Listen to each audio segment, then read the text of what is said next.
Logarithmic functions. तो देखो definition क्या है लॉगरिदमिक की, the number of times do we multiply a number to itself. तो एक नंबर को कितनी बार हम खुद से ही मल्टीप्लाई करते हैं to get another number is called logarithm of that number. जैसे 8 है, तो 8 को पाने के लिए हम 2 को खुद से ही कितनी बार मल्टीप्लाई करें, तो हमें 2 को खुद से मल्टीप्लाई करना पड़ेगा 3 टाइम्स, राइट। तो ये जो 3 है ये 8 का लॉग है विद बेस 2। तो हम इसको ऐसे लिख सकते हैं कि log of 8 to the base 2 is equal to 3। और क्या लिख सकते हैं इसको, तो हम लिख सकते हैं 8 is equal to 2 raise to power 3। ठीक, तो ये दोनों एक दूसरे में कन्वर्ट किए जा सकते हैं। log 8 to the base 2 is equal to 3 या 8 is equal to 2 raise to power 3। तो यहाँ पे जो ये 2 है इसको हम बोलते हैं बेस। ठीक है, जैसे यहाँ पे ये 2 है इसको हम क्या बोलेंगे, बेस। और ये 3 जो है इसको हम क्या बोलेंगे, एक्सपोनेंट।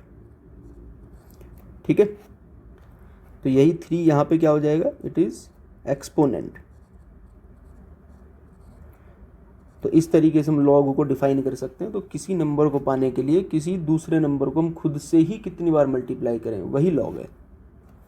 तो हम डिफाइन कर सकते हैं लॉग को। तो f is a function which is defined from 0 से इन्फिनिटी लेकर और कहाँ तक जाता है, up to r।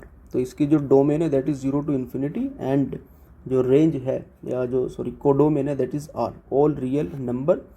And defined कैसे, तो f(x) is equal to log x with base a। यहाँ पे जो बेस है that is greater than 0 and can't be 1। तो बेस 0 से बड़ा होगा और 1 नहीं होगा। ठीक, अब इसके ग्राफ की बात करते हैं। तो दो तरीके से हम इसका ग्राफ बना सकते हैं। When base is greater than 0, base greater than 0 but smaller than 1, and when base is greater than 1। तो ये जो लॉगरिदमिक फंक्शन है ये एक्सपोनेंशियल फंक्शन का इन्वर्स होता है। ठीक है, एक्सपोनेंशियल का इन्वर्स निकालेंगे तो लॉगरिदमिक फंक्शन मिलेगा। तो देखो इस टाइप के इसके ग्राफ होते हैं।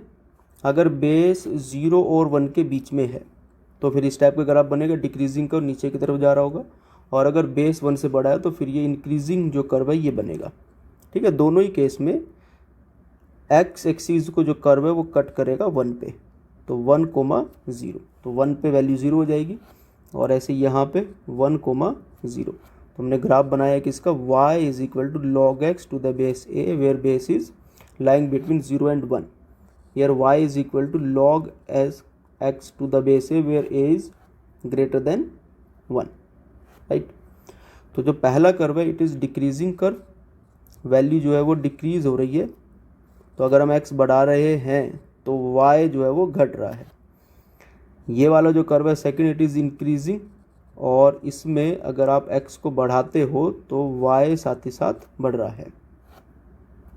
ठीक, तो देखो अगर x 0 आप करते हो इस वाले फंक्शन में, इसको देखो तो 0 पे ग्राफ है इन्फिनिटी पे, 0 पे ग्राफ y एक्सिस को टच कर रहा है, ऊपर की तरफ कोशिश कर रहा है। इसका मतलब क्या हो गया कि 0 पे ये इन्फिनिटी की तरफ है, और जैसे ही हम आगे बढ़ते हैं तो ये ड्रॉप हो रहा है, नीचे आ रहा है, मतलब y कम हो रहा है। और जब हम x 1 कर देंगे तो ये y हो जाएगा 0, और जब हम आगे बढ़ेंगे 1 से तो वैल्यू हो जाएगी नेगेटिव। मतलब अगर हम x को 1 से बड़ा कर दें, अगर x को 1 से बड़ा करें तो इसकी वैल्यू नेगेटिव आएगी। ठीक है, 0 से माइनस इन्फिनिटी की तरफ जा रही होगी। ऐसी जो सेकंड कर्व है उसमें 0 पे वैल्यू जो है वो माइनस इन्फिनिटी की तरफ, y डैश की तरफ जा रहा है, और कर्व ऊपर की तरफ बढ़ रहा है। तो हम x बढ़ा रहे हैं तो ऊपर जा रहा है, 1 पे 0 हो रहा है, और 1 के आगे ये पॉजिटिव तो ऊपर की तरफ जा रहा है। तो अगर आप x को 1 से बड़ा रखते हो तो फिर जो वैल्यू है पॉजिटिव, और 1 से स्मॉलर पे इसकी वैल्यू नेगेटिव है। अब बात करते हैं इसकी डोमेन की। तो डोमेन होता है वैलिड वैल्यूज़ ऑफ x। तो डोमेन कितना है, x हम ले सकते हैं 0 से लेकर इन्फिनिटी। और रेंज की अगर बात करें तो रेंज है वैल्यूज़ ऑफ y। तो y एक्सिस में आप देख रहे हो ग्राफ आपको सब जगह दिख रहा है, तो रेंज इसकी ऑल रियल नंबर। आगे चलते हैं कि y इज इक्वल टू था log of x to the base a। तो ये और जो एक्सपोनेंशियल फंक्शन है x is equal to a raise to power y, तो ये दोनों आइडेंटिकल फंक्शन है, एक दूसरे में आप इसको कन्वर्ट करके लिख सकते हो।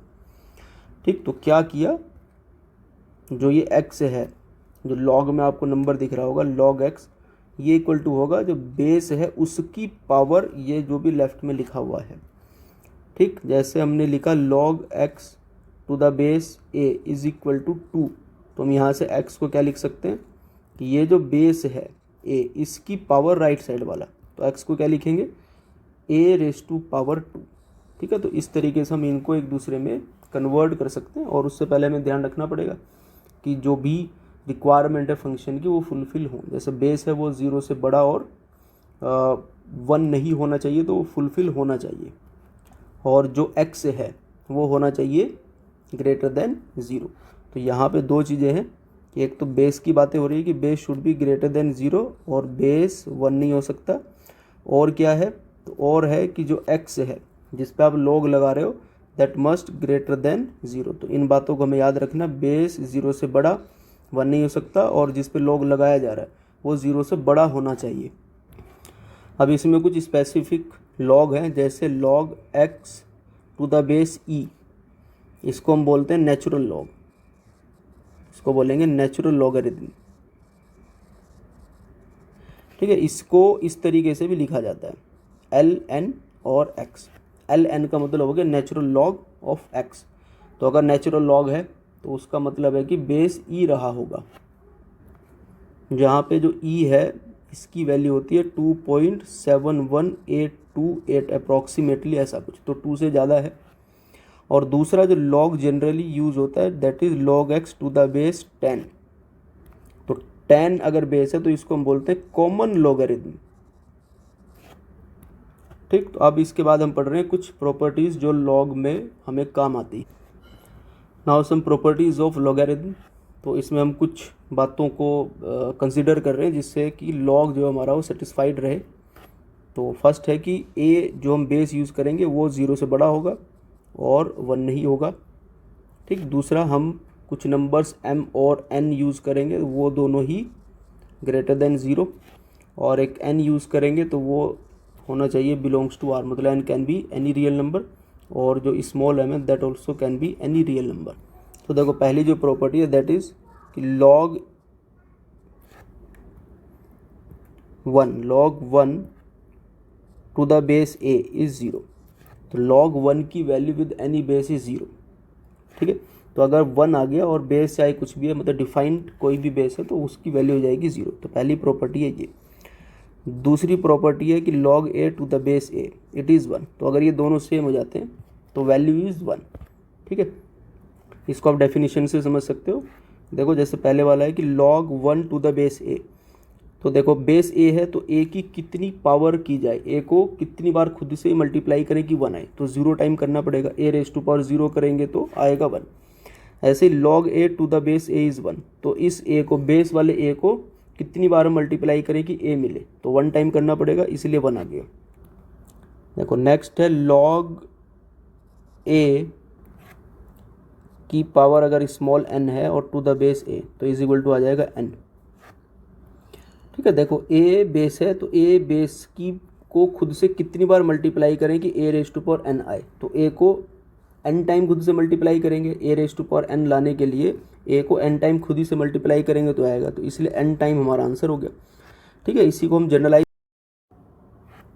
प्रॉपर्टी 4 कि a raise to power log b to the base a it is equal to b, ठीक है। इसको ऐसे याद रख सकते हो कि अगर ये और ये दोनों सेम हो जाता है तो फिर ये नंबर यहाँ पे आ जाएगा, ठीक है।